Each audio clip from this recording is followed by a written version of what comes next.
Hello dear students, अस्सलाम वालेकुम। कैसे हैं आप सब लोग? उम्मीद करता हूँ खैर आफियत से होंगे। मैं हूं Areeb Shaikh, business universities aptitude and commerce subjects lecturer. तो बेटा, आज की वीडियो में हम बात करने लगे हैं कि आप सीबीएम की तैयारी या आईयूबीएम की तैयारी किस तरह से घर पर कर सकते हैं। क्योंकि इस बार 17 जून 2023 को आपका एप्टीट्यूड टेस्ट है और उसी के साथ आपके इंटरमीडिएट के एग्जाम्स भी चल रहे हैं। तो बहुत सारे स्टूडेंट्स इस बात को लेकर परेशान हैं कि किस तरह से वो एप्टीट्यूड टेस्ट की तैयारी के लिए अलग से टाइम निकालें। तो क्योंकि आप बच्चों की बहुत ज्यादा रिक्वेस्ट आ रही थी कि सर प्लीज हमें सिलेबस बता दें कि जिससे हम एप्टीट्यूड की तैयारी घर पर आसानी कर सकें।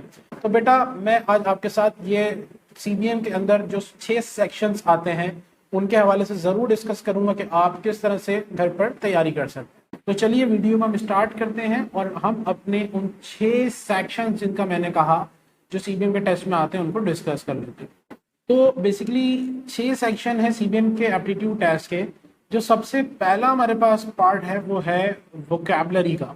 अब वोकैबुलरी में सर तैयारी कैसे हो सकती है? तो सर ऐसे तैयारी हो सकती है कि स्टूडेंट्स को मैं हमेशा रिकमेंड करता हूं कि आप वोकैबुलरी के लिए कोई लिस्ट उठा के याद ना करें, बल्कि इससे बेहतर है कि आप बुक्स रीड करें। जब आप बुक्स रीड करते हैं आपकी वोकैबुलरी भी स्ट्रांग होती है, आपकी रीडिंग स्किल्स भी इंप्रूव होती है और आपकी नॉलेज भी बढ़ती है।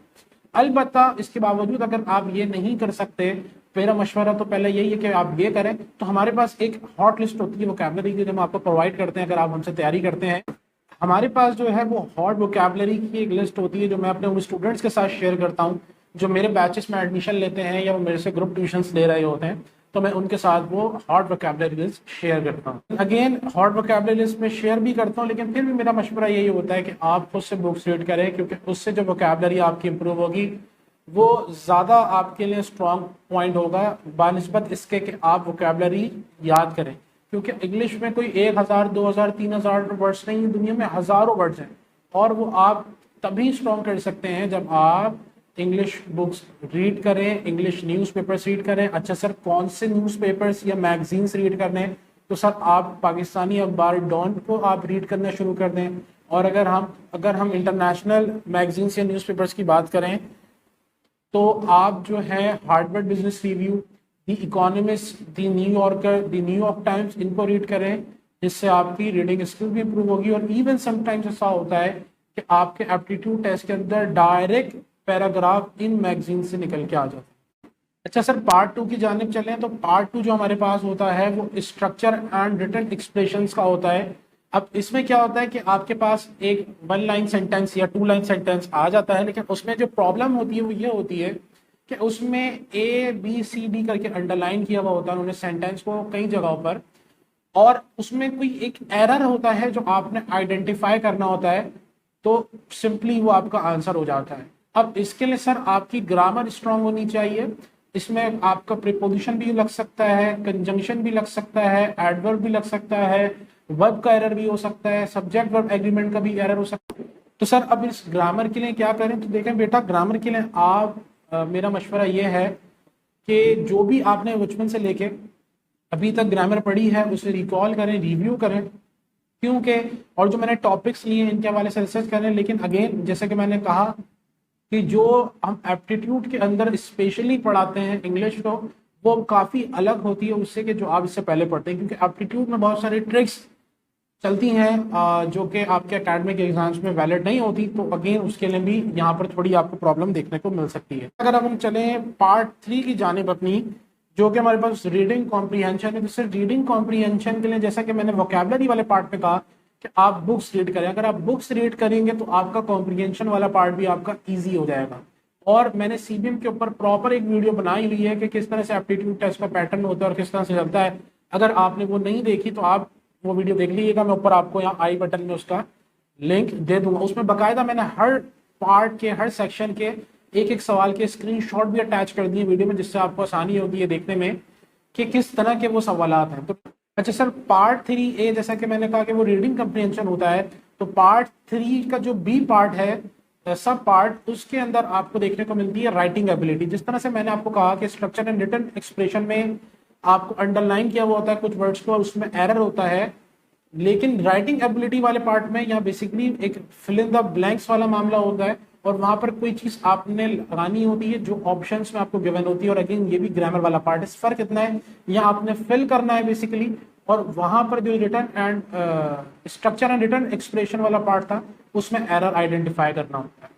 राइटिंग एबिलिटी के लिए भी बेटा वही सेम आपके पास कंटेंट और टॉपिक्स हैं जो कि आप स्ट्रक्चर एंड रिटर्न एक्सप्रेशन में कवर करते हैं। इसमें भी वही ग्रामर के टॉपिक्स आते हैं जो स्टूडेंट्स हमारे पास पढ़ते हैं, उन्हें हम प्रॉपर मटेरियल प्रोवाइड करते हैं जिसमें हमने चैप्टर्स में डिवाइड किया हुआ उन चीज़ों को।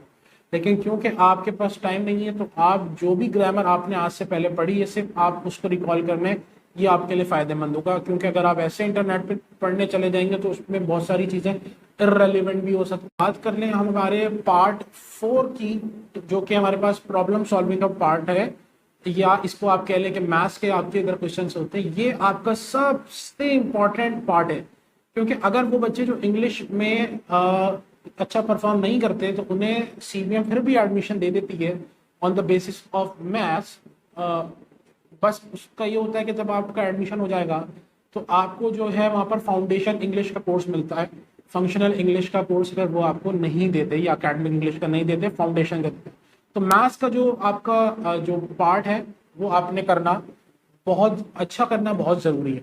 अब सर मैथ्स के पार्ट के अंदर कौन कौन से सर टॉपिक्स आते हैं, तो मैथ्स के पार्ट के अंदर हमारे पास एलजेब्रा आती है जो कि बेसिक एलजेब्रा, एवरेजेस आते हैं यानी कि mean median mode and consecutive integers.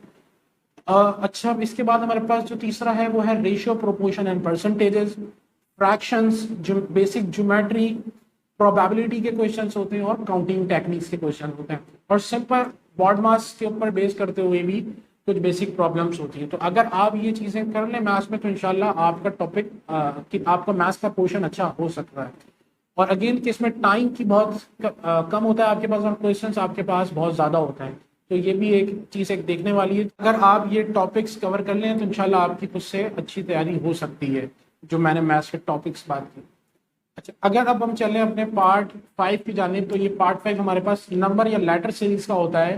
अब नंबर और लेटर सीरीज क्या होती है, बेसिकली हमारे पास जो है 5 नंबर दे दिए जाएंगे या 5 लेटर्स दे दिए जाएंगे और आगे एक डैश दे दिया जाएगा जिसको आपने फिल करना होगा। फॉर एग्जाम्पल 2, 4, 6, 8, 10, तो जो छठा नंबर होगा वो 12 होगा। तो बेसिकली इस तरह के जो नंबर और लेटर सीरीज के अंदर क्वेश्चंस आते हैं, और सिमिलर इस तरह एबीसीडी में भी हो सकता है। अच्छा सर, अगर हम अपने पार्ट 6 की जानिब चलें तो पार्ट 6 हमारा जनरल नॉलेज का पार्ट है। अब जनरल नॉलेज को हम 2 हिस्सों में डिवाइड कर सकते हैं।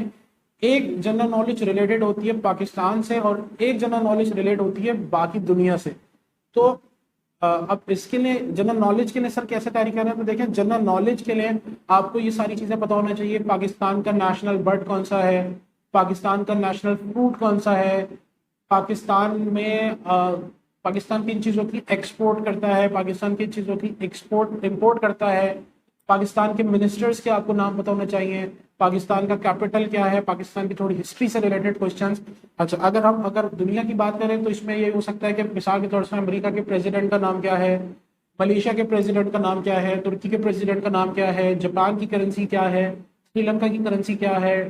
तो इसमें इस तरह के आपको क्वेश्चन देखने को मिल सकते हैं और इसमें भी हम आपको लिस्ट प्रोवाइड करते हैं जो स्टूडेंट्स हमारे पास आते हैं, जिससे वो बेहतर तौर पर इनकी तैयारी कर सकते हैं। अच्छा, वीडियो का इख्तिताम करने से पहले मैं आपको ये चीज़ बताता चलूँ कि देखिए ये जो 6 सेक्शंस के बारे में मैंने आपको जो टॉपिक्स या सिलेबस मैंने आपको बताया, ये बिल्कुल आप करें, सेल्फ स्टडी तैयारी करें। अल्लाह करे मेरी दिल से दुआ आप लोगों के लिए कि आपका टेस्ट क्लियर हो।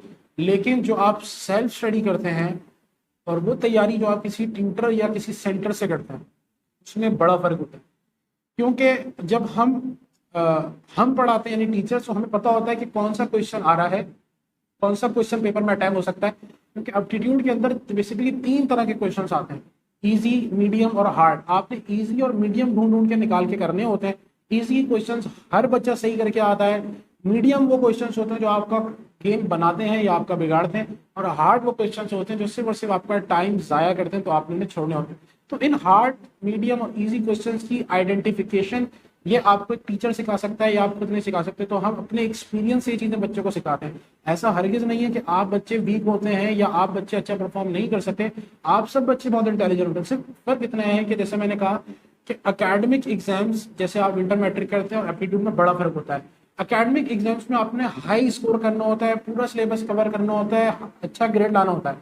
लेकिन एप्टीट्यूड के अंदर आपने ज्यादा से ज्यादा क्वेश्चंस को सही करना होता है, आपका ऑब्जेक्टिव ये होता है। आपका ऑब्जेक्टिव हरगिज ये नहीं होता कि आपने पूरा का पूरा पेपर जो है आप वो सही करना है, क्योंकि आपके पास इतना इनफ टाइम ही नहीं होता कि अगर आप पूरा करने बैठे तो वो पूरा हो जाए। तो वो बच्चे जो टाइम को देखते हुए ज्यादा से ज्यादा क्वेश्चन सही करते हैं उन्हीं का टेस्ट क्लियर होता है।